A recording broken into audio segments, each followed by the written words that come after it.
filhos, graça de nos redimir, graça de nos chamar para perto. Peço a Deus tua bênção sobre a vida do professor Nino, que a tua palavra, ó Deus, fale a nós por meio do teu filho, e que assim, ó Pai, possamos cada vez mais compreender, ó Deus, como devemos lidar com o nosso coração, com as disfunções, muitas vezes, que nós temos que lidar emocionalmente, e como também instruir aqueles que nos procuram. Por isso, ó Deus, que o Senhor abençoe o teu filho, e ao abençoá-lo, abençoe a todos nós. Em nome de Jesus. Amém. Amém. Professor Nino, é com você. Legal. Boa noite, meus amigos, boa noite, irmãos e irmãs, colegas de ministério. Muito feliz de poder reencontrar vocês aqui nesse simpósio da FLAM, que trata de um tema tão nobre, tão importante quanto a saúde mental.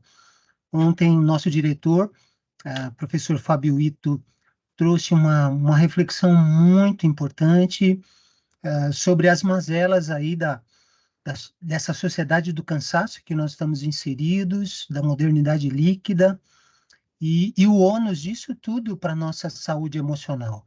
Hoje a nossa parte é um pouco mais prática, né? É ver onde é que isso desemboca nas nossas comunidades de fé, e especialmente na questão do gabinete.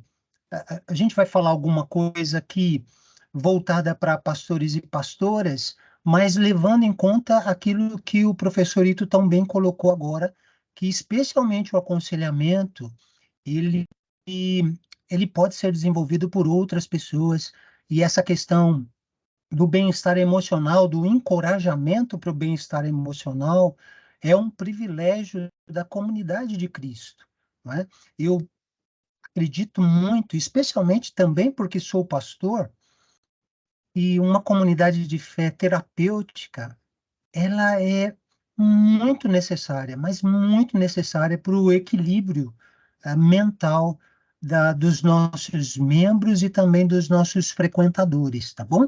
Eu trouxe aqui um material, quero compartilhar com vocês rapidamente.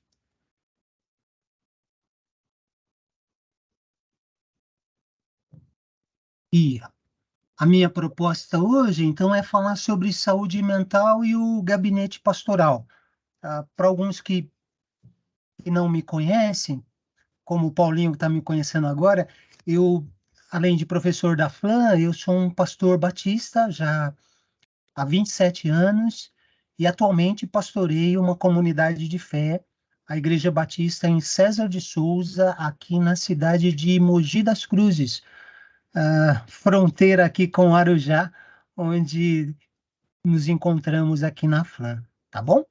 E vou trazer algumas experiências dessa minha jornada como professor de aconselhamento, já há 20 anos aqui na FLAM, e como um pastor que ama muito essa prática do aconselhamento, tá?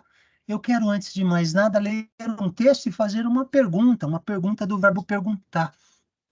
Quero ler o Salmo 31, verso 9 e 10, um salmo da produção de Davi, num tempo muito especial da sua vida, e eu quero perguntar se você se identifica com esses sentimentos de Davi, se você se identificou com esses sentimentos de Davi nesse momento que a gente está no pós-pandemia, mas se você já se identificou com esses sentimentos durante a pandemia. Salmo 31, verso 9 e 10, diz assim: misericórdia, Senhor, eu estou em desespero. A tristeza me consome a vista, o vigor e o apetite. Minha vida é consumida pela angústia, e os meus anos pelo gemido.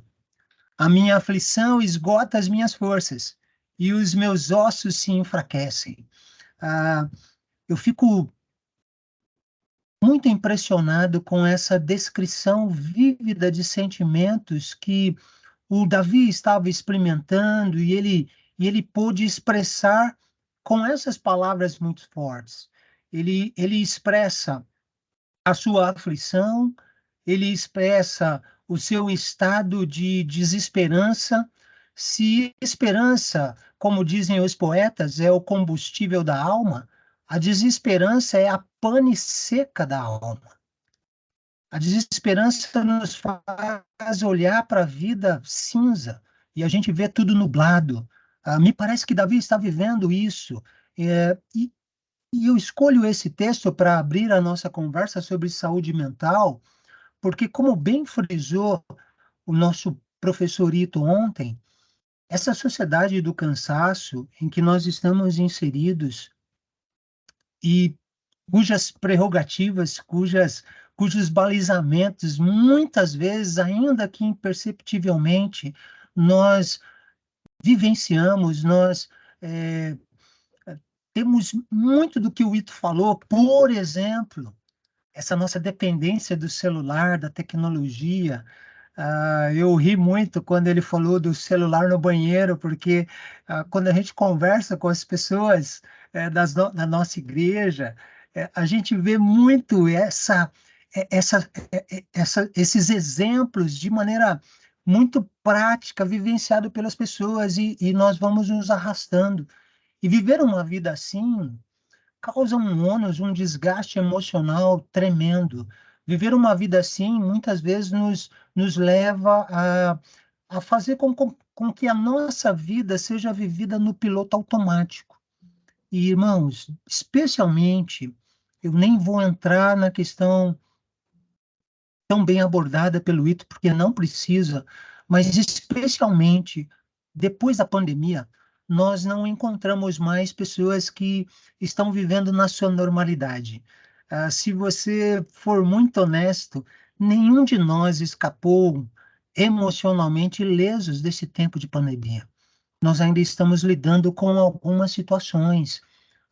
Quero compartilhar com vocês, por exemplo, uma frase muito significativa que foi muito vinculada em dezembro do ano passado.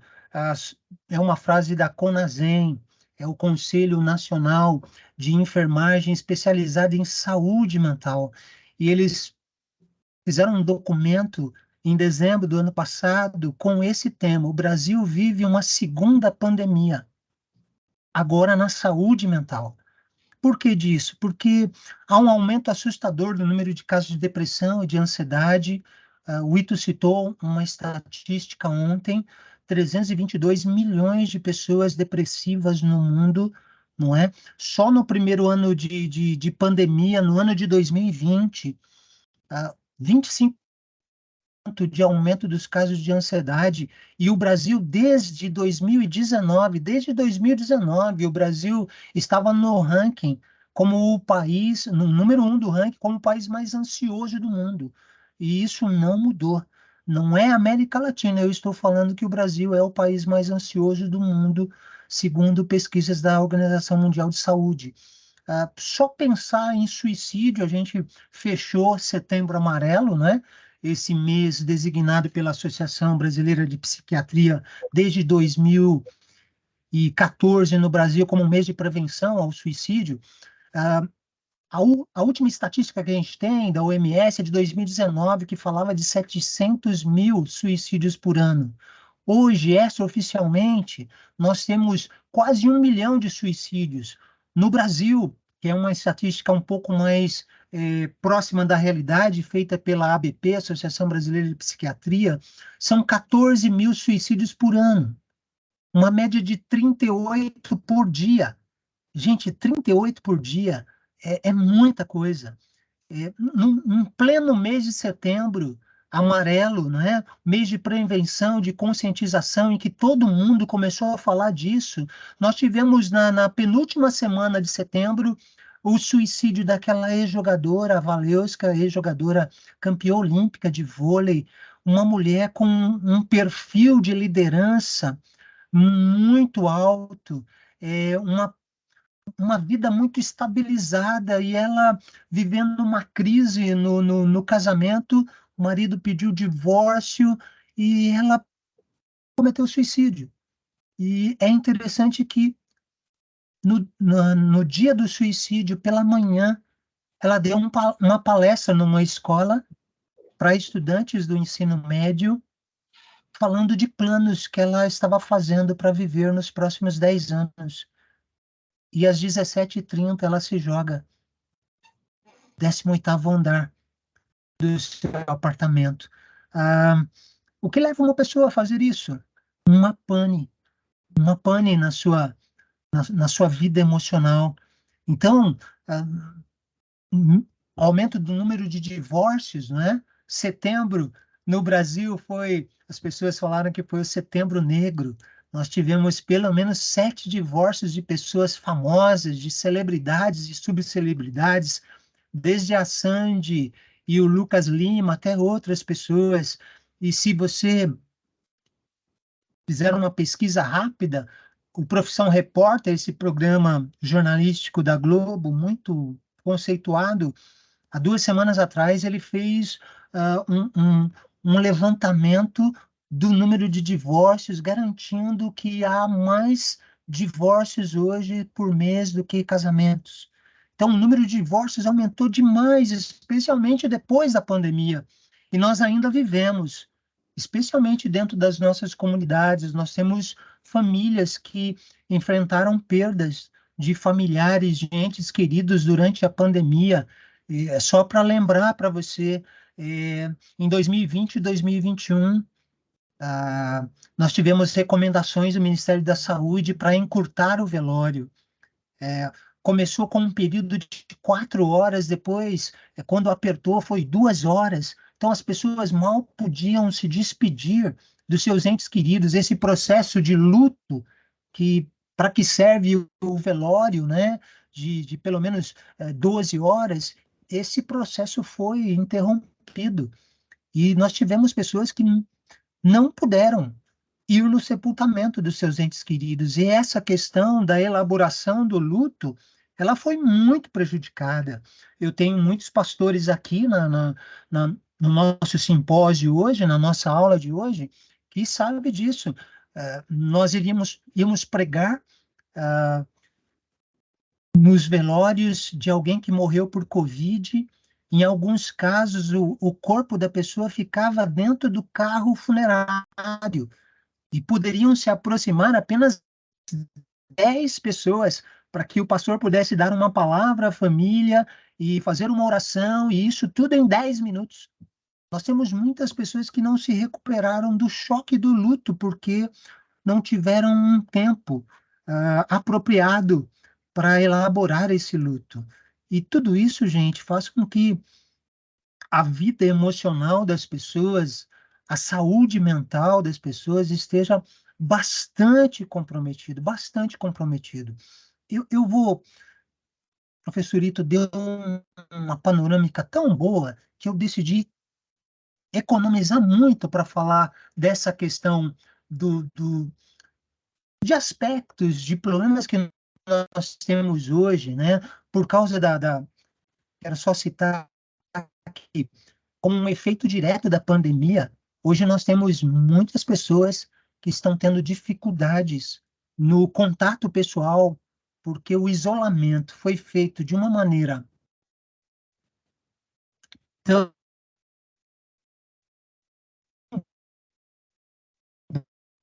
brusca,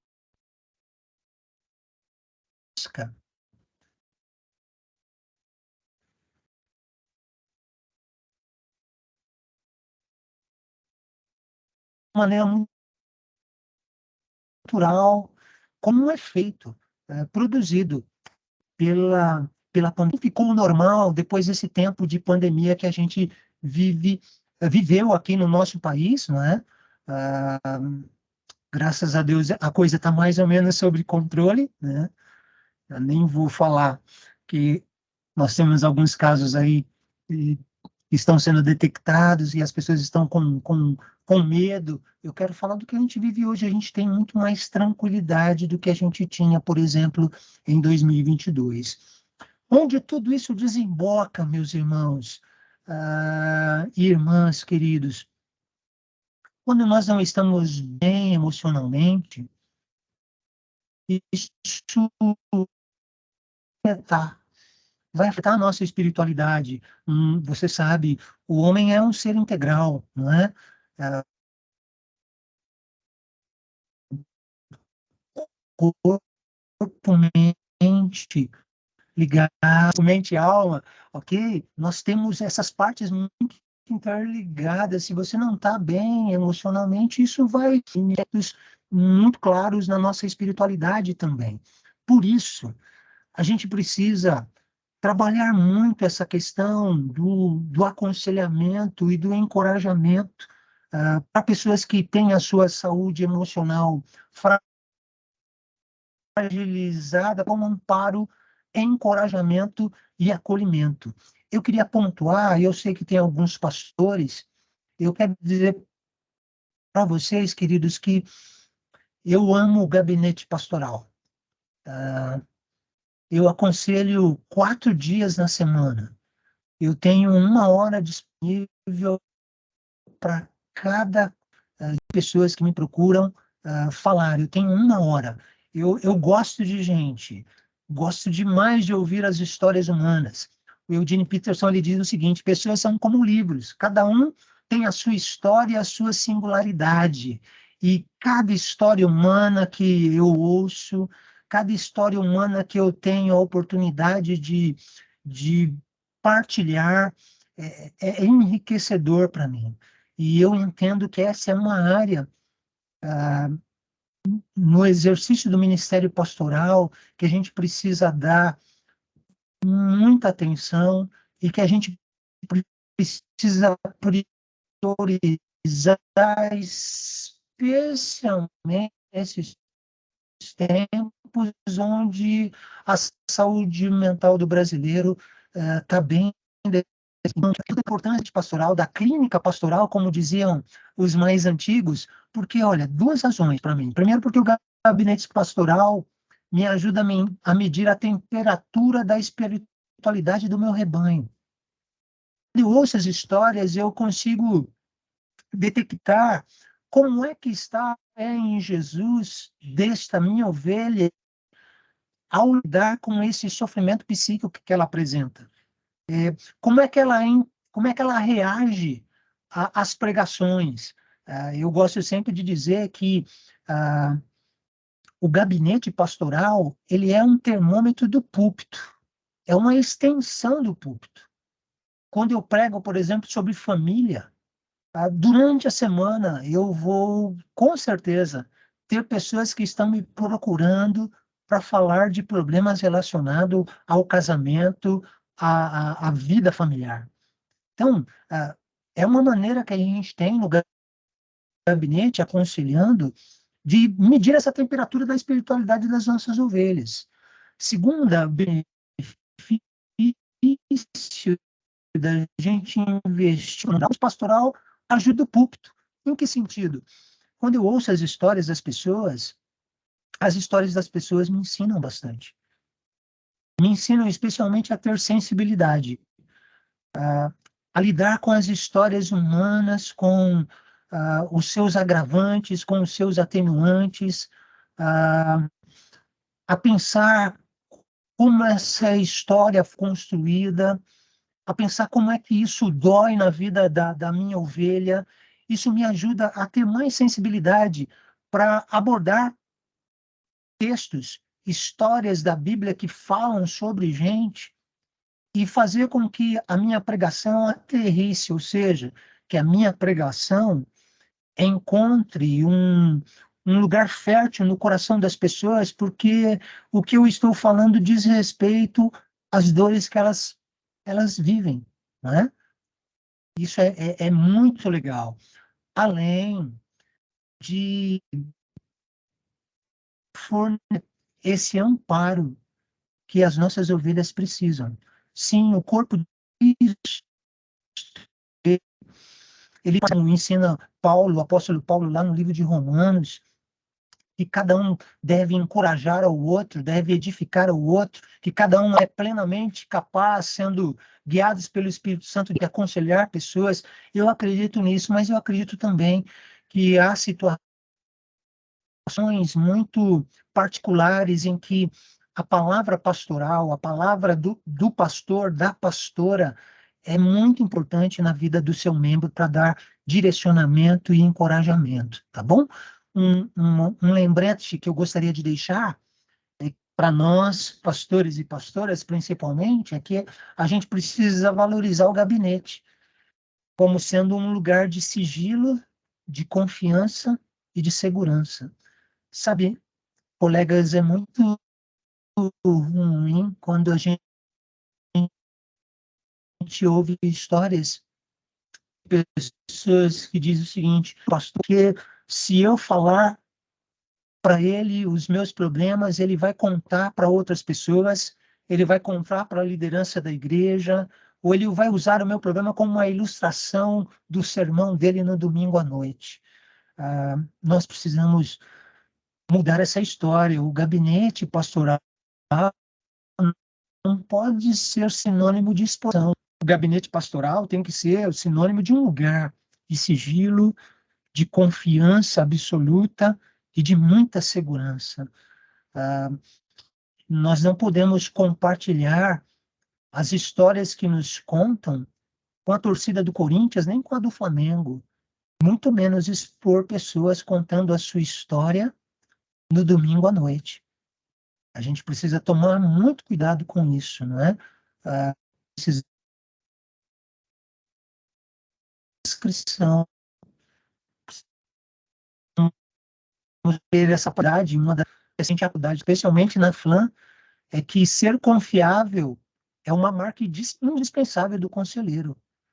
Qualquer conselheiro precisa ser confiável. Imagine o pastor e a pastora. Então, a gente precisa valorizar esse tempo de gabinete para poder fornecer ajuda para essas pessoas, ok?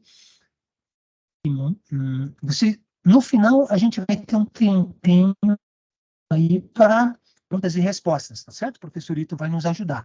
Vou caminhar um pouquinho aqui. O gabinete pastoral deve ser um lugar de acolhimento e de cura da alma. Sabe, queridos, eu acredito piamente nesses 27 anos como pastor e aconselhando há mais de 30, eu acredito piamente que precisamos acolher as nossas ovelhas que têm problemas de saúde mental, ovelhas que sofrem com depressão, ovelhas que estão sofrendo com ansiedade, ovelhas que estão sofrendo com um transtorno bipolar. E essas pessoas, elas, antes de procurar um psicólogo, estou falando das nossas ovelhas, quando elas manifestam um problema de saúde mental que as incomoda, a primeira pessoa que elas procuram antes do psicólogo, antes do terapeuta, é o seu pastor, é a sua pastora. Vai procurar um líder da igreja que elas têm confiança. E elas vêm com vergonha de estarem sentindo o que estão sentindo.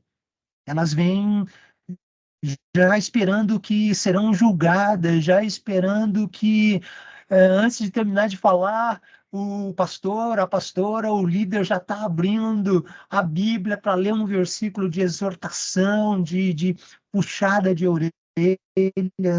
Essas pessoas já estão, e se elas resolvem procurar ajuda, pedir a nossa ajuda, nós precisamos acolher essas pessoas. Professor Ziel Machado, um homem de Deus, uma pessoa espetacular. Ele disse uma frase aqui na FLAM, num encontro que nós tivemos de pastores, alguns anos atrás, que marcou minha vida e marcou a maneira como eu passei a encarar o aconselhamento. Ele é uma famosa. A dor do outro é um território sagrado. Tire as suas sandálias para andar com os pés descalços sobre este território. Isso me ensinou uma grande lição. A dor do outro, ela precisa fazer sentido para mim, no sentido que eu que demonstrar. Se eu for empático, eu vou compreender que essa dor que um dia, por exemplo, eu aconselho adolescentes na minha igreja. Eu tenho um pastor de adolescentes, um pastor de jovens, mas frequentemente adolescentes me procuram. E eu lembro de um menino que me procurou e disse que ele estava muito, mas muito chateado, muito triste, porque tinha tomado um fora da namorada. Naquele dia eu tinha uma agenda muito extensa, eu tinha que atender algumas outras pessoas, pessoas adultas, e o primeiro pensamento que me veio assim, puxa, eu imaginei que era algo tão sério, tão importante, mas é que ele tomou um toco, ele tomou um não da pessoa que ele foi pedir em namoro. E na eu estou frada do Espírito Santo de Deus, que me fez lembrar essa frase do Ziel. E aí eu comecei a lembrar quando eu era adolescente, dos nãos que eu tomei na vida. Eu tomei, para você ter uma ideia, pedi uma garota em namoro 3 vezes, disse não ia pedir.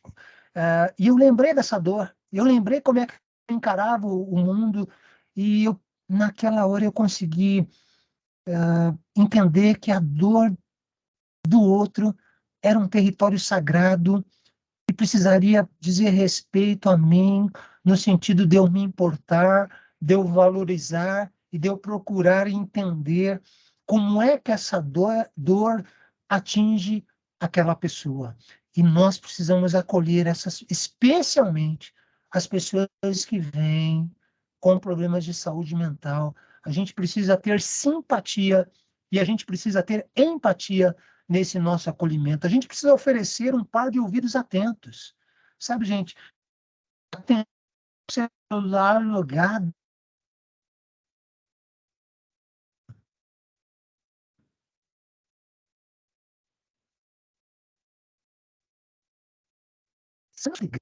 Mas é uma emergência, eu falei ao professor, olha, eu preciso deixar meu celular ligado, porque eu estou atendendo uma emergência, e se acontecer, eu vou precisar interromper um pouquinho. Avise antes, se você não tem emergência, gente, desligue o seu celular, deixe no vídeo de costa para você não se distrair, tá bom? O gabinete pastoral deve ser um lugar em que a gente atue, pastores, pastoras e líderes que vão aconselhar, irmãos na fé que vão aconselhar outros irmãos. É um lugar que a gente deve atuar com sabedoria, com sensibilidade. A gente precisa procurar as respostas que o Evangelho de Jesus de Nazaré fornece para as questões humanas, para as questões das mazelas emocionais, e é a partir daí. Nós somos pastores e líderes que aconselham à luz da palavra de Deus, e nós precisamos entender quais são as respostas do Evangelho de Jesus de Nazaré contidas nas Escrituras Sagradas que podem fornecer encorajamento, direcionamento para aquela pessoa que nos procura. Uma outra ideia, esclareça suas ovelhas sobre a necessidade da gente vencer preconceito diante da possível necessidade de buscar ajuda especializada e de tomar medicação. Com isso, gente, eu quero falar que nós ainda, no nosso arraial evangélico brasileiro, nós temos ainda problemas com a aceitação de que determinados problemas de saúde mental, a gente precisa de ajuda especializada, de psicólogos, de psiquiatras, que a gente precisa aceitar a prescrição médica de um psiquiatra e tomar remédios, alguns de tarja preta. Há uma demonização ainda por parte de alguns setores do arraial evangélico brasileiro, tratando essas questões como falta de fé. E olha, gente, eu já aconselhei pessoas que a religião produziu sequelas na sua saúde emocional. Gente que foi esculhambada nas suas igrejas de origem, porque precisaram lidar, que foram acusadas de falta de fé, que foram acusadas de serem menos crentes, porque há muita ignorância ainda em alguns setores do arraial evangélico brasileiro, e a gente precisa, no nosso aconselhamento, especialmente pastores e pastoras, nós que temos pelo menos um preparo técnico melhor para aconselhamento, nós que estudamos, a gente precisa dar essa orientação, né? A pessoas que se recusam veementemente a tomar medicação psicotrópica. A ignorância ainda, a questão que antes que o psiquiatra pode provar remédios de tarja preta. Ansiolíticos, que são remédios leves usados para tratamento da ansiedade, não causam dependência.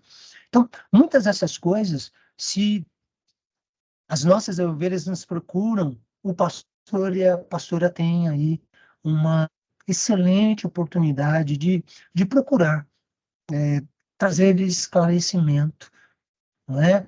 Sobre a importância aí. A psicologia ela é muito questionada por parte de alguns. Eu entendo isso.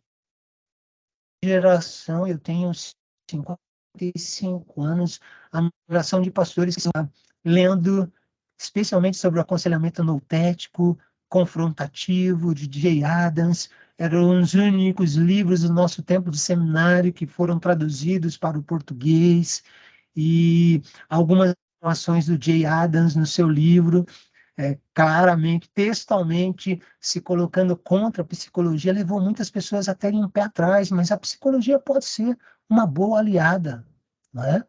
E eu nem vou entrar muito nesse mérito, mas por trás de alguns avanços, meus irmãos, especialmente na produção de medicamentos que tratam causas orgânicas e químicas da depressão, por exemplo, da esquizofrenia, por exemplo, a graça comum está por trás disso, gente. Só na minha igreja, minha igreja é uma comunidade que está chegando a 350 membros. Só na minha comunidade de fé eu tenho 3 pessoas que são esquizofrênicas.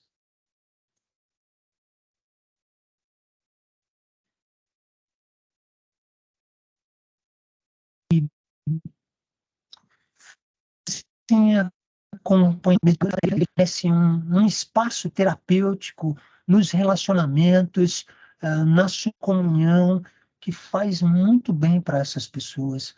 E eu louvo a Deus porque a gente tem tido alguns avanços aí em alguns casos de esquizofrenia que hoje tem garantido muito mais estabilidade emocional para essas pessoas que lutam com esse problema, tá bom? E quando você precisar encaminhar alguém que você observou, algumas dessas pessoas já vêm com com um diagnóstico médico por um psiquiatra que ela tem um problema de saúde mental, mas outros, como eu falei, é o pastor que sempre primeiro a ser procurado, é o pastor, que a pessoa tem uma Irmão Nino, mazela emocional que está... Oi? desculpa interromper, Sim. mas o seu áudio está travando um pouquinho, às vezes. Tenta desligar a câmera e enquanto coloca o slide, para ver se o Meu som amigo. ele Tá. Há muito tempo estava assim? não, no meu de vez em quando só ele dá uma picotadinha, mas tá dando para Tá. ouvir. Mas acho que se Beleza, eu talvez se vou desligar desligar a aqui. câmera, fica melhor. Beleza, beleza. Então, só fechando aqui, se você perceber que a pessoa está apresentando alguma situação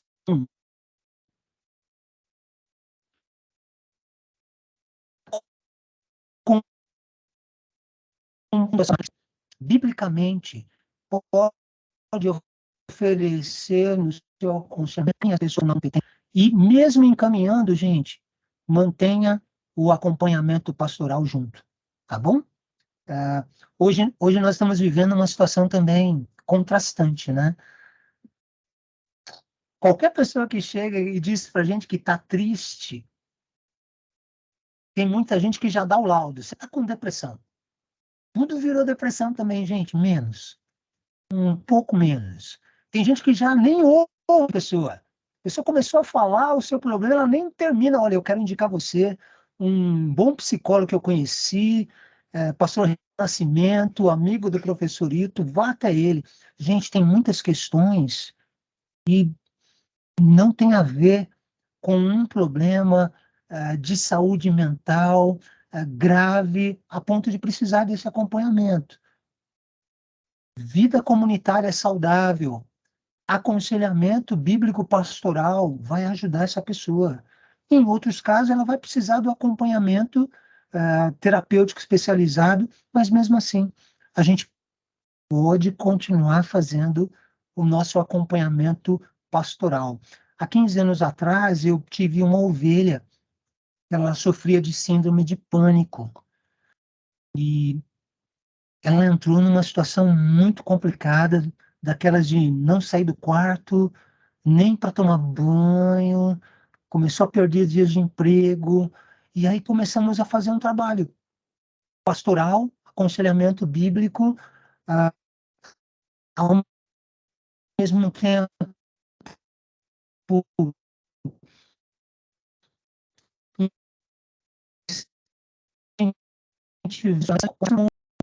um pedido da minha ovelha de que eu acompanhasse no consultório psicológico, porque o psicólogo queria conversar comigo também a respeito das coisas que ele estava falando, porque ele viu que tinha muita similaridade. Eu acho que o psicólogo era um evangélico também, mas ele não se manifestou. E eu fui em 2 sessões e foi uma experiência muito marcante, muito rica. Por isso eu entendo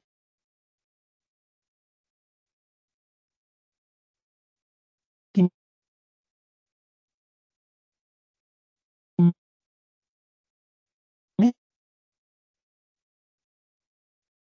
mesmo alguém fazendo o acompanhamento, não existe da porta para fora do gabinete.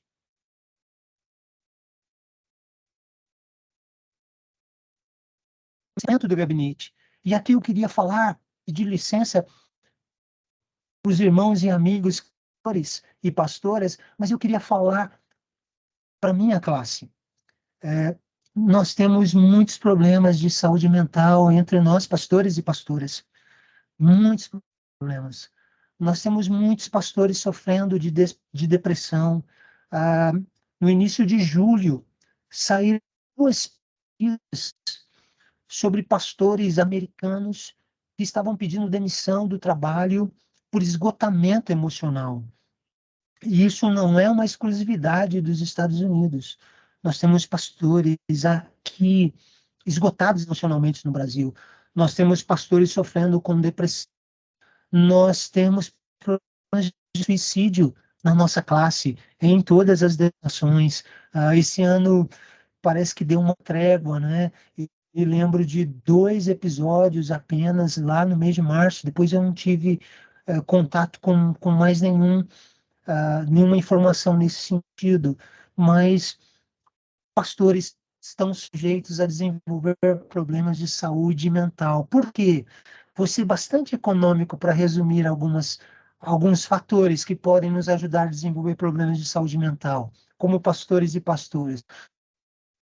E os dilemas do rebanho potencializados pela pandemia e as tensões vividas pelo nosso rebanho produziu uma sobrecarga emocional na nossa vida, porque nós tentamos ajudar essas pessoas. Muitas vezes nós perdemos o sono por conta de uma ovelha que tem uma dificuldade. Há 3 semanas atrás, uma pessoa que frequenta a minha igreja, não é membro ainda, passou por uma crise e ela tentou o suicídio. E foi para o hospital, saiu, e esses primeiros dias que ela saiu do hospital, eu fiquei muito preocupado, e mesmo tendo talvez preparo acadêmico, eu tenho especialização em aconselhamento, eu sou psicanalista, mas isso mexeu um pouco com a minha ansiedade. Eu fiquei tenso com a possibilidade de dessa pessoa tirar a própria vida. E eu fiquei muito em cima, me fiz muito presente, mas isso cobrou um ônus.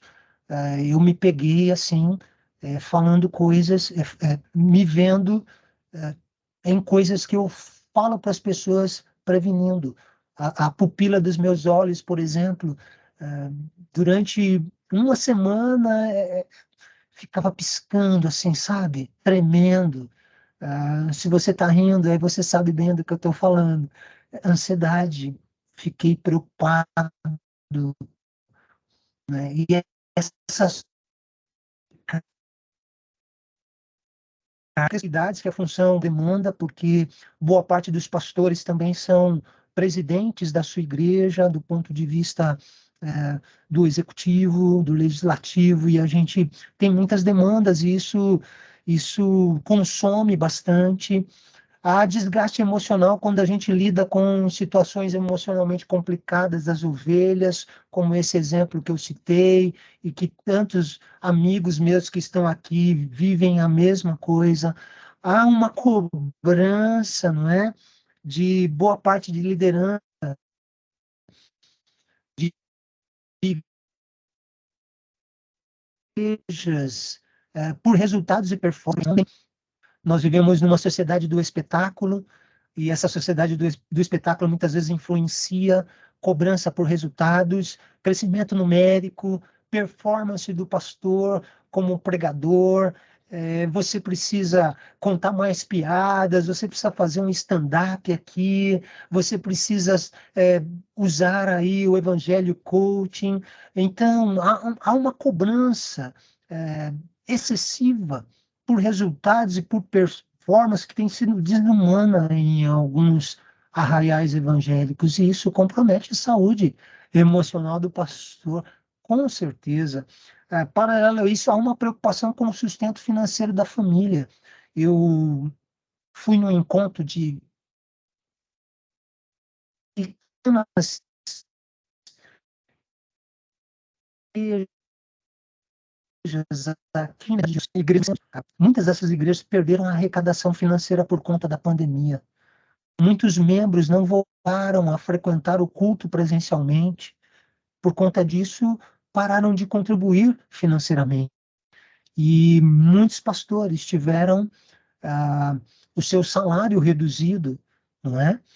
E a preocupação com o sustento da família, com filhos adolescentes que vão para a escola e que, como qualquer outro filho adolescente, também pedem coisas para os pais, para a mãe pastora, para o pai pastor, e essa preocupação, ela cobra um preço alto na saúde emocional dos pastores. Um outro problema que a gente não pode mascarar é um messianismo que é aplicado à figura pastoral, né?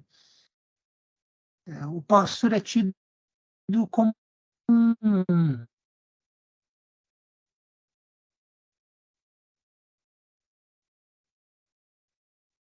como um super-homem,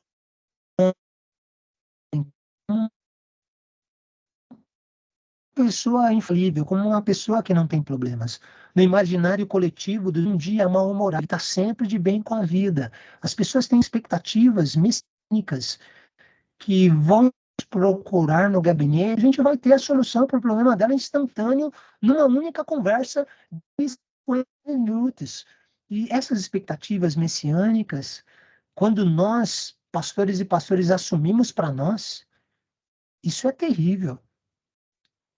Pessoal, meus amigos, meus colegas pastores e pastoras, o pastor não é Messias. O pastor é um servo do Messias. O pastor não salva as pessoas. Quem salva as pessoas é Jesus. E quantas vezes o pastor ele fica frustrado quando uma pessoa da sua igreja muda de igreja? Quantas vezes o pastor fica frustrado quando um casamento que ele fez, que ele celebrou, terminou com um divórcio? Quantas vezes o pastor fica frustrado porque ele não consegue ajudar aquela pessoa que tem um problema de saúde emocional a vencer? E nós assumimos para nós, muitas vezes, esta figura messiânica, esse complexo de Messias, e isso faz mal demais para nós. Faz muito mal. Finalmente, e não menos importante, o ministério pastoral é, por vezes, um lugar muito solitário. Pastores e pastoras têm poucos amigos. Às vezes, quando pastores e pastoras se encontram, eles ficam falando muito sobre números, né? Quantas pessoas batizou, quantos membros tem a sua igreja, quanto que a sua igreja arrecada, e parece mais que nós somos concorrentes ministeriais do que colegas, amigos de ministério, e somos solitários. E quando temos um problema, a gente não gosta de compartilhar, porque isso de alguma forma pode nos diminuir, né? Pode nos enfraquecer diante das pessoas. E precisamos tomar muito cuidado, meus irmãos, porque essa é uma grande armadilha que tem feito com que muitos pastores e pastoras sofram de questões emocionais e não busquem ajuda, e muitos deles estão cometendo suicídio.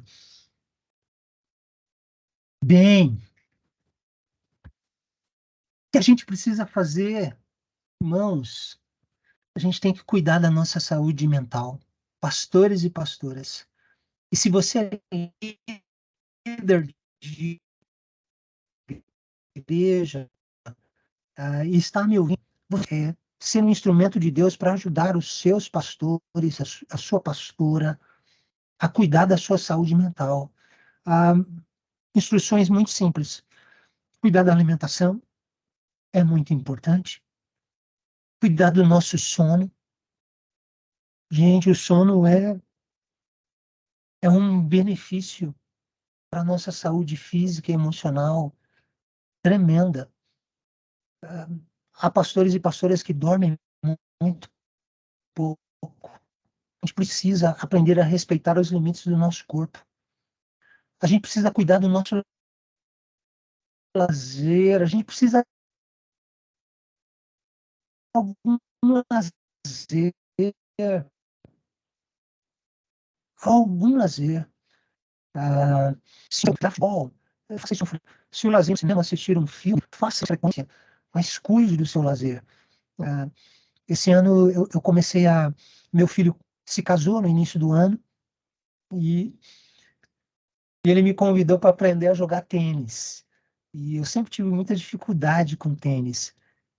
E eu resolvi aceitar, primeiro pela oportunidade de estar perto do meu filho um tempo na semana com tranquilidade. Aí eu faço isso no dia da minha folga e a gente tem um tempo e é muito bom.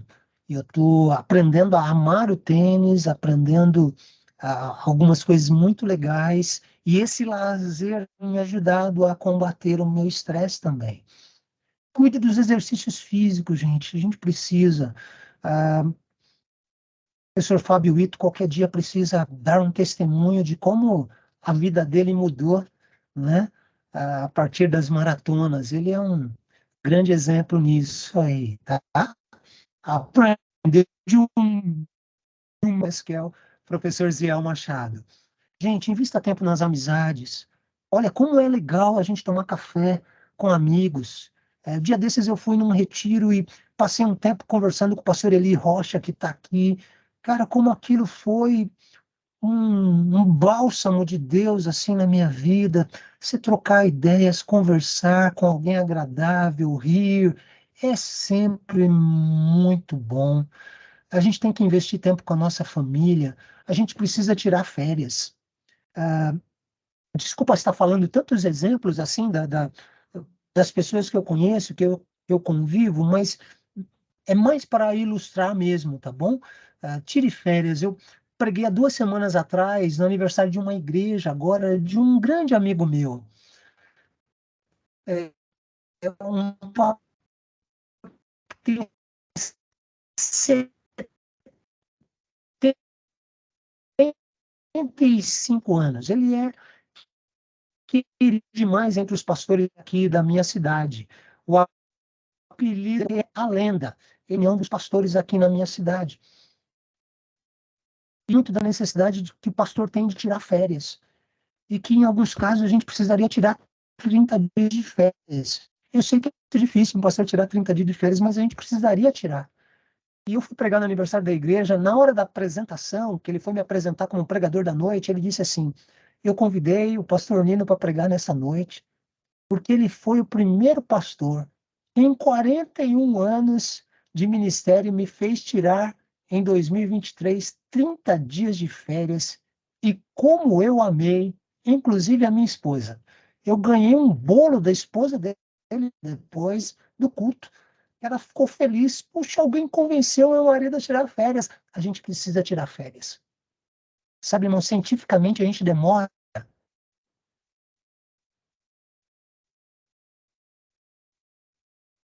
uma semana, em média, para desligar do trabalho. Pastor, quando ele fala um grupo no WhatsApp da igreja, e às vezes ele vai tentar desligar, porque a gente precisa descansar, descansar a mente, descansar o corpo. Isso é uma prevenção para a nossa saúde emocional, se manter estável, tá? Participo de um grupo de pastoreio de pastores e de discipulado de pastores. Pessoal, aqui no Jovens da Verdade, a gente tem um projeto lindo chamado Projeto Amigos de Ministério, com o pastor Jaziel Botelho, com o pastor André Botelho. Tem um encontro maravilhoso agora em novembro, de 20 a 22 de novembro, 3 dias aqui no Jovens da Verdade em Arujá, recebendo uma palavra de encorajamento, uma palavra de atualização teológica muito legal. E a gente tem a oportunidade de trocar experiências, de jogar futebol, de ter roda de conversa. Isso desestresse e é muito importante. Se você, pastor, amigo, deseja saber mais informações, mande aí uma mensagem para a Flan, com certeza você vai ser bem orientado sobre isso. E acompanhe as redes sociais da Flan, que vai haver lá a propaganda desse evento, tá bom? Finalmente, gente, faça terapia. Pastores têm algumas questões que precisam ser tratadas com um terapeuta. Sabe, existem terapeutas que são pastores e que se especializaram em cuidar de pastores e pastoras. Eu conheci uma pessoa assim e como fez bem para a minha vida, para a minha saúde emocional. Então, precisamos cuidar. Por que eu digo isso? Porque eu termino a minha fala dizendo o seguinte: quem cuida precisa ser cuidado. Quem é que está cuidando do cuidador? Eu quero perguntar para você, quem é que cuida de você, pastor, pastora que está aqui? Meus irmãos, vocês das igrejas, líderes de igrejas, quem é que está cuidando do seu pastor? Ajude a cuidar do seu pastor. Conheci um diácono, irmão Fernando, os diáconos da minha igreja, alguns que estão aqui conheceram, ele infelizmente faleceu na pandemia, e ele era um cuidador do seu pastor, cuidador do seu pastor. Ele constantemente perguntava para o seu pastor: você está bem? Pastor, o senhor está cuidando da sua saúde? Pastor, o senhor tem feito check-up? Ele era uma pessoa que fazia isso para cuidar do pastor, para zelar da sua integridade. Ele ficava questionando se o pastor tirava 15 dias de férias em janeiro, depois não conseguia tirar mais. Ele ficava reunindo os diáconos: pessoal, o pastor precisa dar uma parada nesse segundo semestre, vamos nos reunir, conversar com ele para ele tirar 15 dias de férias. Gente, precisamos de pessoas que ajudem a cuidar do pastor. Eu pastorei uma igreja uns 10 anos atrás, e um dia, no segundo semestre, o corpo diaconal e um dos líderes da comunhão da igreja me pegaram e falaram: pastor, domingo que vem o senhor não vai vir aqui na igreja. Eu falei: como assim? Fiquei até preocupado, será que eles estavam me mandando embora? Não, domingo que vem a gente percebeu, o senhor fez 6 velórios em 15 dias, pessoas queridas aqui da igreja, a gente percebeu que o senhor ficou estressado de correr tanto, não teve folga, e a gente quer dar esse domingo para o Senhor. Meus filhos eram pequenos, eles arrumaram pessoas para cuidar dos meus filhos. A igreja me deu uma diária num hotel, e num domingo, quem é pastor sabe do que eu estou falando. Domingo, a gente está na igreja. E quando a gente não está na igreja, a gente fica com culpa. Se a gente está descansando. É, domingo eu estava num hotel sem culpa, descansando, curtindo a companhia da minha esposa, sabendo que os meus filhos estavam bem cuidados e feliz porque teve a igreja se preocupou com o cuidado pastoral. Isso é muito importante. Eu tenho aqui membros da minha igreja, e eu sou muito feliz e muito grato a Deus porque a minha igreja é uma comunidade de pessoas que se preocupam com a minha saúde, que se preocupam comigo, porque entenderam que quem cuida também precisa ser cuidado. E isso, meus irmãos queridos, é uma necessidade que a gente tem que levar muito a sério mesmo. Então, era isso que eu queria falar, de como a gente precisa, a gente pode, a gente deve ser relevante, acolhedor no cuidado das nossas ovelhas que apresentam questões emocionais e que a gente pode ajudar através do aconselhamento. E que, como nós, pastores e líderes, precisamos dar muita atenção para a nossa saúde mental também. Nenhum de nós está isento de enfrentar uma situação difícil, como uma depressão, como um momento de ansiedade, nesse mundo cada vez mais frenético que a gente vive, cada vez mais acelerado, né? Eu nem vou falar que pastor não desliga nem no dia de folga, porque depois que inventaram o WhatsApp, a gente está sempre sendo solicitado a tempo e fora de tempo. E por isso, pastores e pastoras que estão aqui, meu apelo com muito carinho, meu apelo de quem já perdeu amigos que cometeram suicídio no auge de um estresse emocional, cuidem de vocês, por favor. Cuidem da saúde de vocês. Invistam em vocês. Tirem férias. Vão fazer um esporte. Invistam num grupo de amizade, de pastoreio. Vai valer muito a pena. Muito a pena. Obrigado, amigos. Pergunta agora, professor Ito vai direcionar todas para a querida Adriana Rezende e Inês Teixeira, que estão aqui presentes nesta noite. Excelente, viu, professor? Excelente, muito bom. É, com instruções bem práticas aí para nós. Não são instruções, não, são exortações bem duras para a gente, né? Mas muito obrigado. Né? Eu creio que simpósios como esse faz a gente repensar, né, algumas práticas da nossa vivência, porque a gente vai sendo demandado a gente vai sendo tomado pela agenda, né? A gente vai sendo controlado pela agenda que a gente deveria controlar.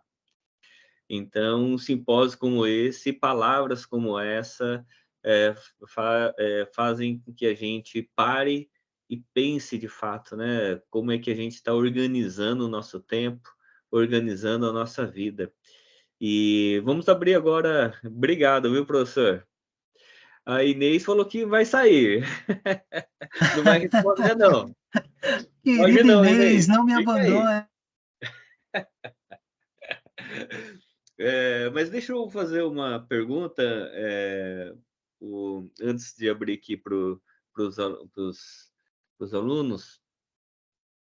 É, é importante a gente diferenciar quando o momento em que a gente tem que acelerar e o momento que a gente tem que diminuir, né?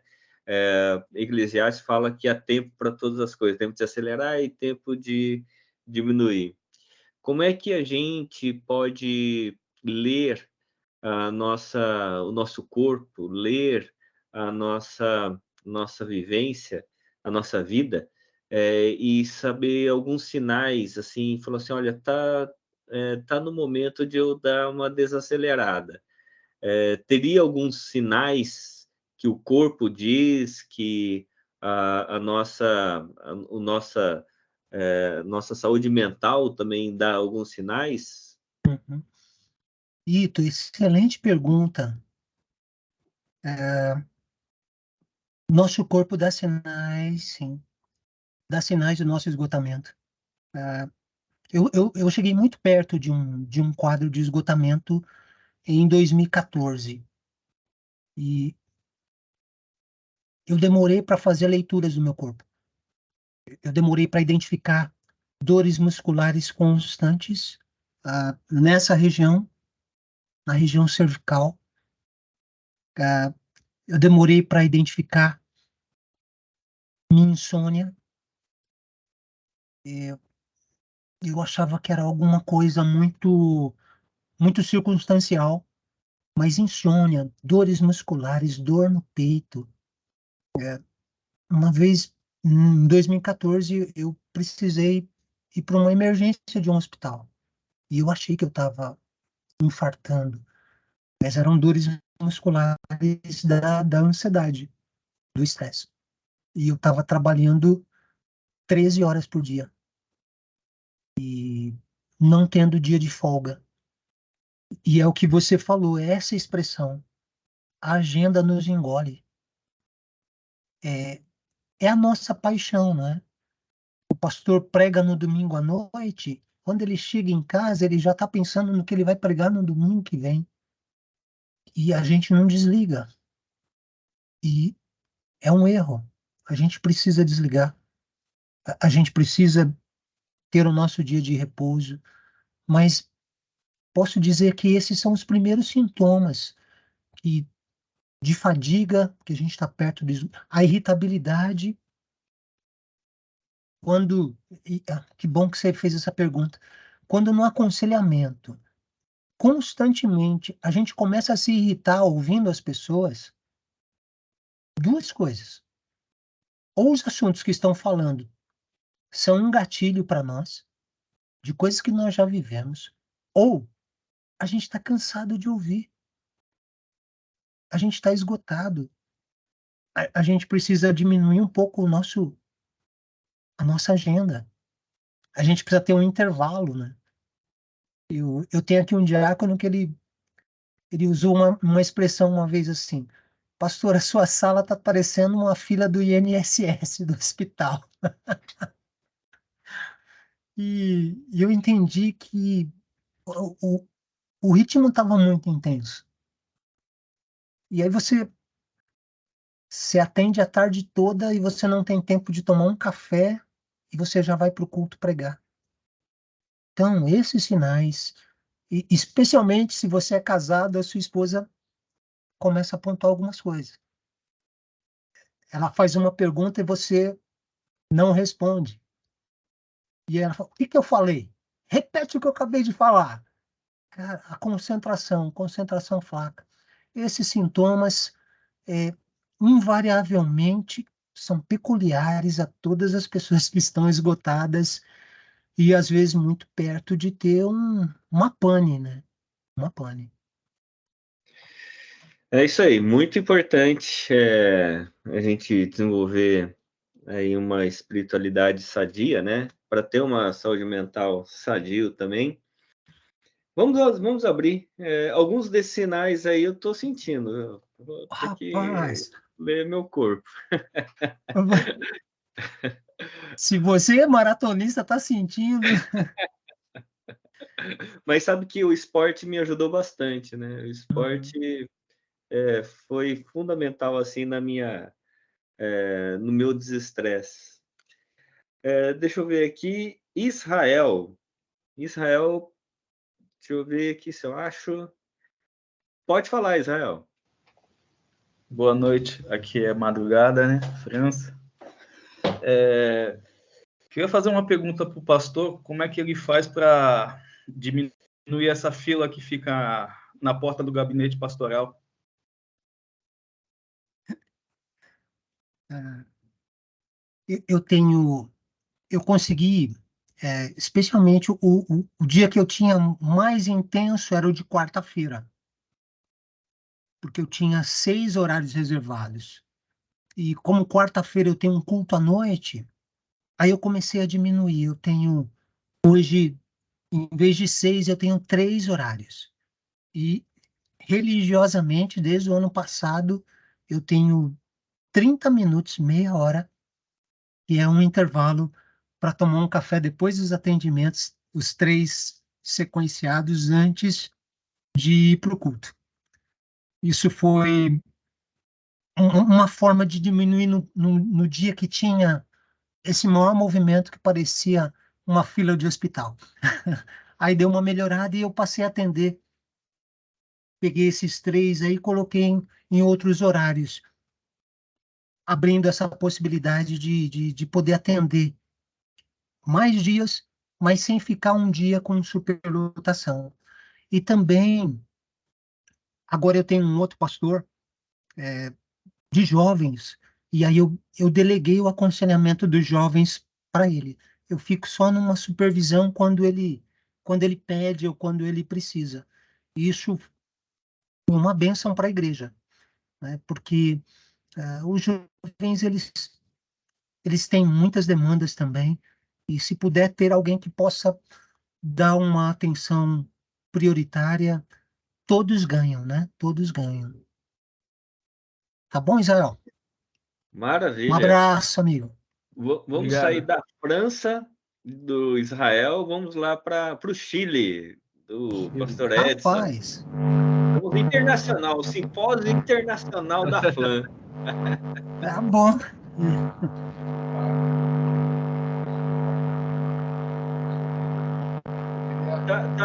Tá com um chiado, viu, Edson? Acho que voltou chiado. E aí? Melhorou, melhorou. Primeiro foi um bálsamo, né, para nós.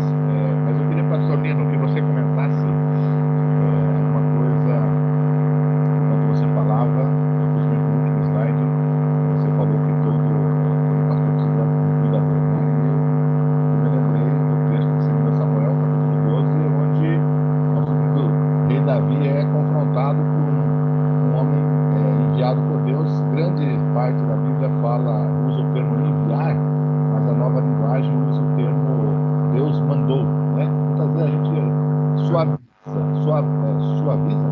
certo? Suaviza essa palavra enviar, e acho que esse mandar de Deus. Bom, Edson, eu não consegui ouvir a metade da pergunta. Deixa eu ver aqui. Melhorou ou não? Então, Tá, o ruído eu não consegui ouvir. Não sei. tá com ruído ainda, viu? Se você puder reformular, pastor Edson, por favor, me desculpa, eu não consegui ouvir.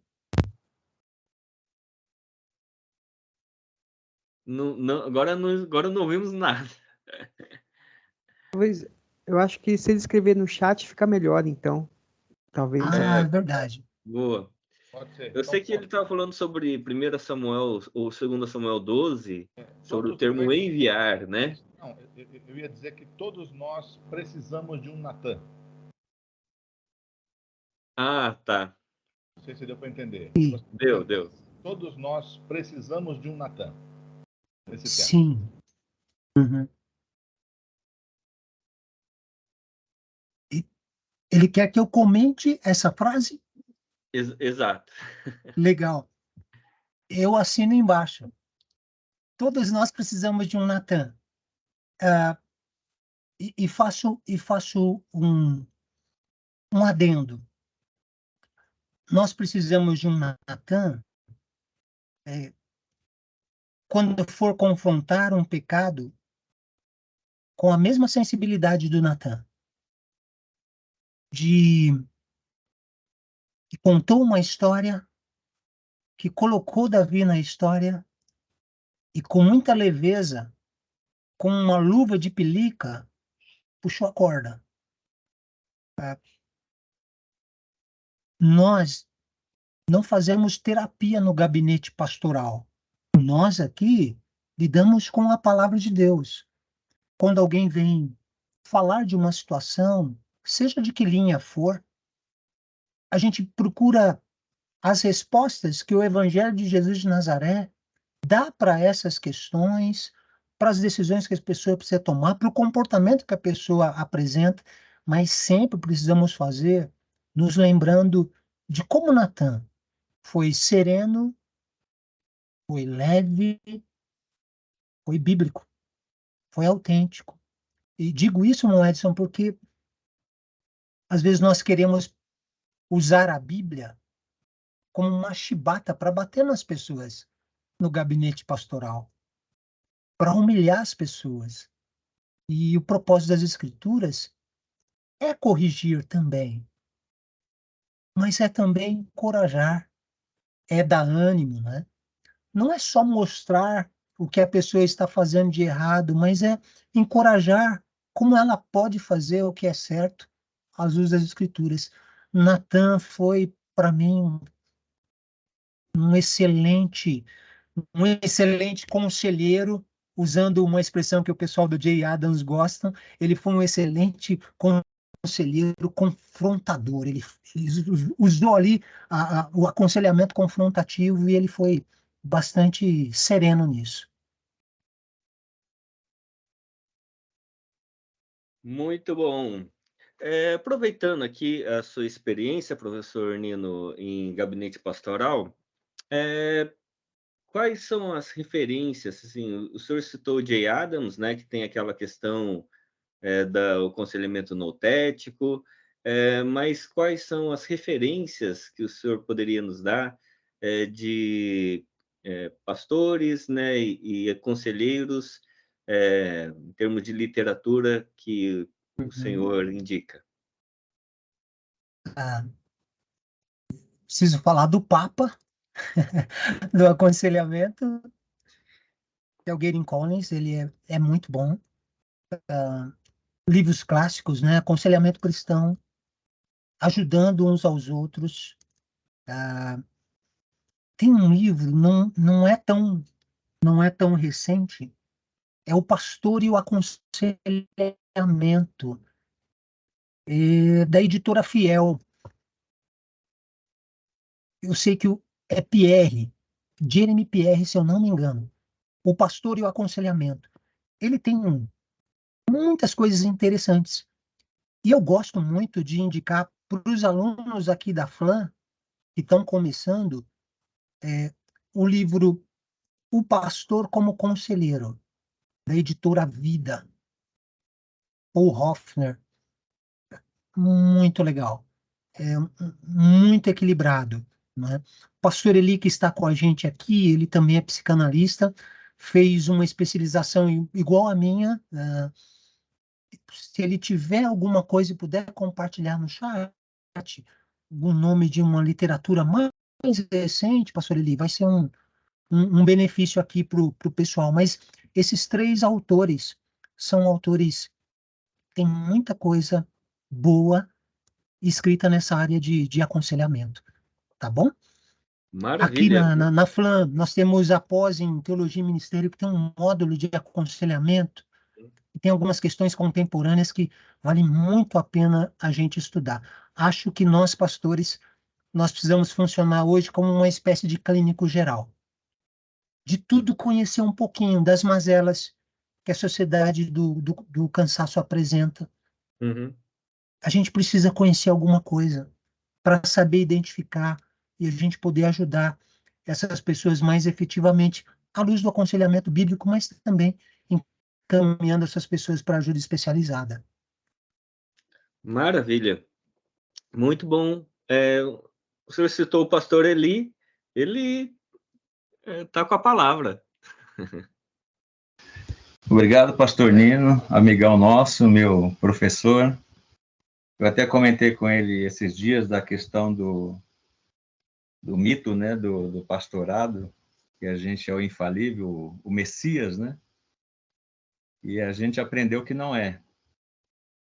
E eu penso assim que um dos problemas do aconselhamento nootético é a gente procurar afastar o indivíduo do remédio, né? E às vezes o remédio não é só a Bíblia, às vezes o remédio é mesmo o Rivotril. E eu vou dizer por quê para os irmãos, porque eu tive um estresse emocional muito grande por acompanhar uma ovelha que na sexta-feira pediu meu aconselhamento e no sábado ele cometeu suicídio. Então isso me afetou muito, né? Eu fiz todo o processo de velório, sepultamento, mas na segunda-feira eu não era mais o Eli, né? Eu estava totalmente acabado. E eu fui parar no Rivotril, tarja preta, e durante 6 meses eu fiquei muito ruim. Achei que eu ia pirar na batatinha, né? Como diria o pessoal. E hoje eu, quando falo na igreja, eu falo da possibilidade de você também, como pastor, usar uma faixa preta, não do judô, né? Mas uma tarja preta mesmo de um remédio mais pesado. Então, a gente tem debates e às vezes o pessoal nootético não entende que não é só você mandar ler a Bíblia, não, e orar, né? Às vezes você precisa ter um aconselhamento mais próximo e indicar um profissional que possa cuidar do indivíduo que atingiu um estágio muito ruim na sua saúde emocional. Então, um dos problemas mais sérios é o gabinete mesmo, né? O gabinete adoece muito, a gente não percebe isso, mas eu até já comentei com o pastor Nino, né? A gente fez uma pós e a minha tese foi a religião e a neurose na ciranda evangélica, porque a igreja ela é também um ambiente de doença, né? A gente como pastor, às vezes a gente joga algumas doenças em cima das ovelhas. E o pior é que a gente joga a doença e depois a gente tem que curar, porque ela vai para o gabinete, né?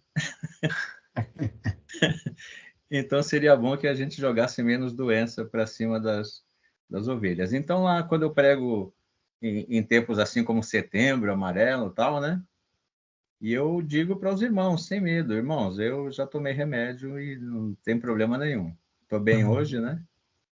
Mas eu entendo que a minha situação é uma situação de permanente cuidado. Tanto é que eu fiz psicanálise, mas a família não permitiu que eu trabalhasse com isso, para que, como foi dito aí, que algum gatilho não fizesse que retornasse um problema que de repente ainda está instalado, né? Então, quem já passou por uma situação emocional profunda, ele merece mais cuidado. Mas eu quero apresentar os livros aqui que o pastor falou. Dá para ver aí?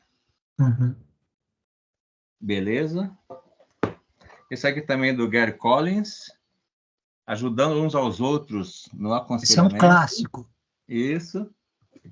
E tem o que ele citou também. Pastor como conselheiro. E pela minha idade, eu tenho o Jay Adams, é o primeiro livro dele, né? E não tem como. Mas, como o pastor Nino falou, irmãos, essa é uma área muito, muito boa de se trabalhar, né? E a gente, como pastor na igreja, a gente é um eterno conselheiro, e quem faz um curso de psicanálise ou psicologia, como os mais jovens podem fazer, né?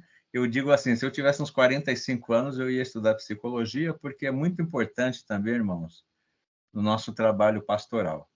Então, fica esses livros aí, e você, no púlpito, não tenha medo de dizer aos irmãos que, em precisando, pode também usar um remedinho. Abraço a todos. Obrigado, Eli. Excelente, muito bom. Christian comenta aqui, gostaria que o professor Nino comentasse sobre a importância de saber delegar em certos momentos, a fim de evitar a sobrecarga no ministério. É muito importante, eu diria que é indispensável para que o pastor possa se reequilibrar de algumas situações que há um desgaste e que também mais pessoas possam ser atendidas de uma maneira um pouco mais rápida. Por exemplo, na minha igreja, eu tenho uma pessoa, eu não gosto de chamar, mas eu vou usar essa expressão, que é uma expressão que muito se refere, um leigo. Eu detesto essa palavra. Mas ele é uma pessoa que não tem formação teológica, mas ele tem o que é indispensável para o aconselhamento: sabedoria e acolhimento. Ele tem, é claro para mim, o dom de encorajamento. Então, tem algumas situações que eu percebo e eu consigo direcionar. Mas, Christian, tem uma coisa. No imaginário coletivo dos membros da nossa igreja, se não é o pastor titular que aconselha, não serve. Então, eu consegui quebrar um pouco isso como um pastor auxiliar, como um pastor de jovens.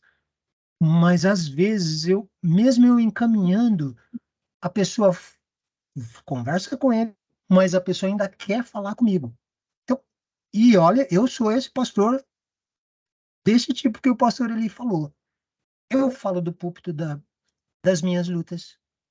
Dia desses eu falei que eu estava com medo de uma viagem missionária que a gente iria fazer no sertão de Pernambuco, com algumas situações, e que Deus me encorajou de uma maneira tão grande que eu estava quase pegando o telefone para desmarcar, e o Espírito Santo, e eu confirmei. E eu dei esse testemunho na igreja, aí teve uma pessoa: mas não é possível, o senhor estava com medo, o senhor sentiu medo. E eu preciso dizer que sentir medo é inerente à capacidade de ser humana. Eu senti medo, eu só não fui controlado pelo medo. Então, no imaginário coletivo, há essa ideia de que o pastor é super-homem, que é invencível, e a gente precisa mudar isso. É, se o ministério colegiado, com mais pastores, ele pode suprir bastante essa carência, e você investir em homens e mulheres sábios. Os pequenos grupos, os líderes de PGs nos ajudam muito nessas tarefas, né? Mas a gente precisaria continuar falando muito que o pastor ele é um ser humano com uma chamada especial, mas ele ainda é um ser humano. Porque, pra você tem uma ideia, Christian, uma vez eu fui num aniversário e na hora de orar pelo aniversariante eu pedi para minha esposa orar. A minha esposa orou. Quando terminou a oração, a aniversariante falou assim: agora o pastor pode orar? Vejam, até a esposa do pastor. Então, é complicado. Eu acredito que existem pastores que centralizam muito o aconselhamento neles. Sim, existem. Mas existem pastores que querem descentralizar, mas esbarram em algumas situações, né? Aí eu só confio se for o pastor. É só a direção do pastor que serve. Então, é um caso sério, viu, Christian? Exatamente. A relação do gabinete pastoral é uma relação de confiança, né? Às vezes a delegação, às vezes não funciona porque precisa desenvolver isso, se desenvolve com o tempo, né? Então, é um desafio grande. Mas esses dias eu estava conversando com o Bill, ele fundou o grupo Oasis, em Anápolis, Goiás. Não sei se vocês conhecem. É um centro terapêutico para missionários em burnout. E aí a gente estava conversando com a possibilidade de desenvolver uma pós-graduação nesse sentido, né? Como unir a teologia, a psicologia, e preparar pastores que precisam conhecer um pouco mais de psicologia, e como preparar os psicólogos que precisam conhecer mais teologia também, né? Então a gente Verdade. estava conversando sobre isso. A gente vai dar continuidade. Vou colocar algumas pessoas daqui para conversar juntos. Acho que vai ser importante. Muito Legal, bom. legal. Muito bom, irmãos. Deixa eu só, antes de orar aqui, finalizando, mostrar o que o Nino colocou, né, para a gente, do convite do PAN. Deixa eu ver se eu acho aqui. O PAN, Projeto Amigos de Ministério, Resgatando o Primeiro Amor. Então vai ter bastante gente, né? Vai ter o Estênio Márcios, o Edilson Botelho cantando, vai ter o Marcos Botelho falando, o Jaziel, o Donivone, o Sérgio, Magali Leoto, né? Que agora nesse PAN as esposas podem ir juntos.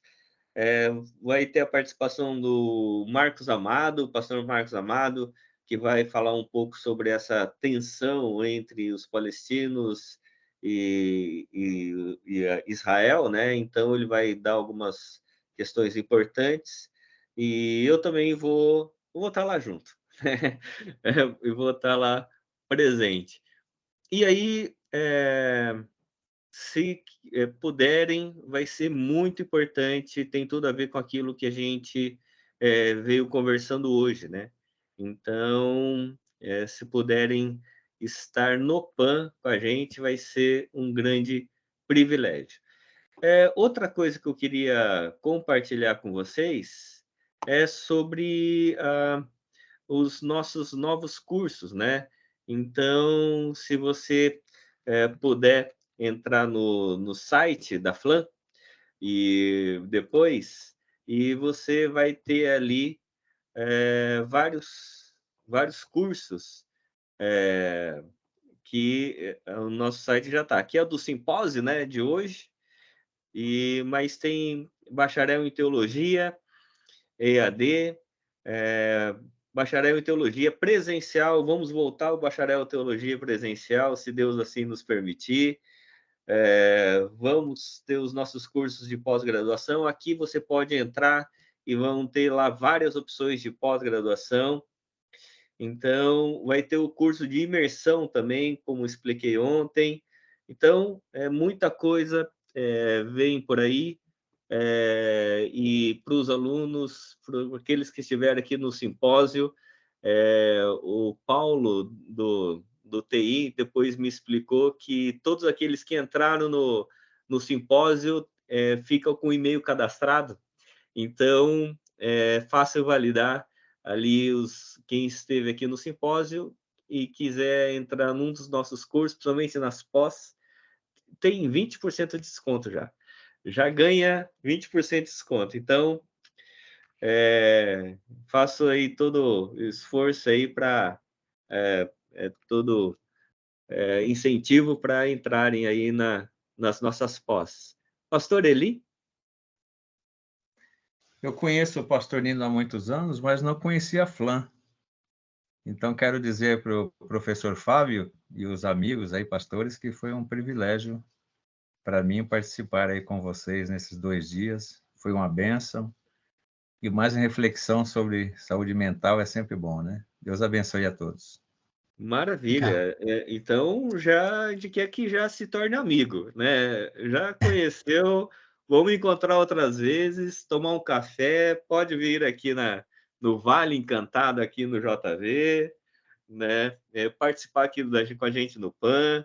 Então, a gente quer que vire amigo, né? Israel, pode falar?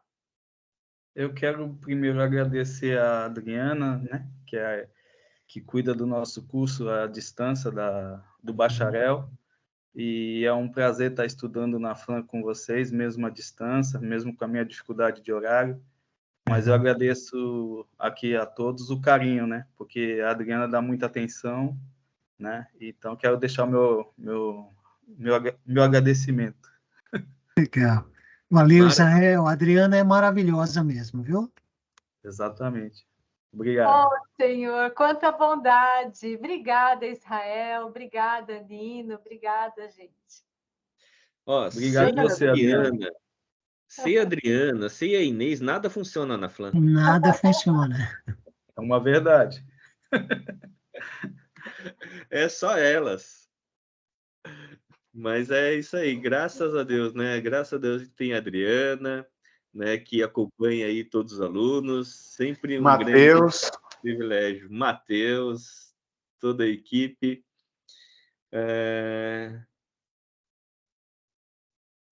O Renê também agradece aí a oportunidade e eu agradeço também a todos que estão aqui com a gente, o pastor Nino. Muito obrigado, né, pelo tempo, pela experiência, pelo Obrigado, compartilhamento, principalmente do coração, viu, pastor? Uhum. Muito obrigado, né? A gente percebe o amor a Deus e o amor às pessoas, né? Então, muito bom esse tempo aí, aqui que passamos juntos. Que Deus continue abençoando cada um de nós, possamos continuar progredindo, com boa saúde mental, para servirmos no reino do Senhor cada É vez mais. isso. Né? Eu vou pedir para o Nino, então, ministrar a graça, bênção sobre as nossas vidas. Legal, E assim encerramos o nosso 7º simpósio aqui da... legal. Legal. Obrigado, pessoal. Obrigado a todos. E obrigado, irmã Isilda, pela presença até agora. Deixa eu orar. Deus querido, muito obrigado por essa noite de troca, de compartilhamento. Obrigado pelos meus irmãos. E eu quero mais uma vez, Senhor, pedir pela vida do Fábio Ito, nosso diretor, essas ideias novas, esses novos projetos ministeriais para a FLAM, que a tua bênção continue, Pai, sobre a vida do teu servo. E eu oro pela sua saúde, Senhor, a sua saúde física, emocional. Peço que o Senhor cuide dele e que ele possa também se cuidar, Pai. Ele é importante para nós.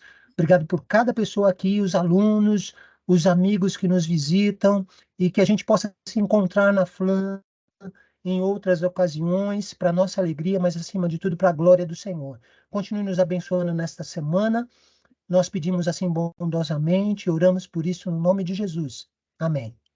Amém, amém. Boa Amém, noite, pessoal. pessoal. Abraço. Até mais, boa noite a todos, bom descanso. Deus Abraço, abençoe. pessoal. Abraço. Bom descanso.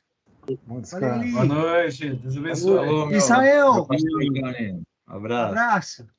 Abração. Obrigado, Ito. Valeu. Valeu, Paulinho. Valeu, grande Valeu, abraço. pastor. Ivone Deus Botelho abençoe. estava conosco. Um abraço, Ivone. Dona Ivone,